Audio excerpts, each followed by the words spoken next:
Proverbs chapter 9 verse 9. Give instruction to a wise man, and he will be yet wiser. Teach a just man, and he will increase in learning.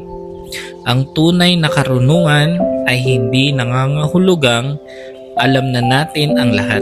Ang tunay na marunong ay marunong ding makinig, tumanggap ng correction at patuloy na matuto. Sa ating buhay, maaaring isipin natin na sapat na ang ating sariling kaalaman at karanasan. Pero ginagamit ng Diyos ang kanyang salita, ibang tao at maging ang ating mga pagkakamali upang turuan at hubugin tayo. Kapag bukas ang ating puso sa instruction at correction, mas lalo tayong lumalago. Hindi kahinaan ang umamin na may kailangan pa tayong matutunan.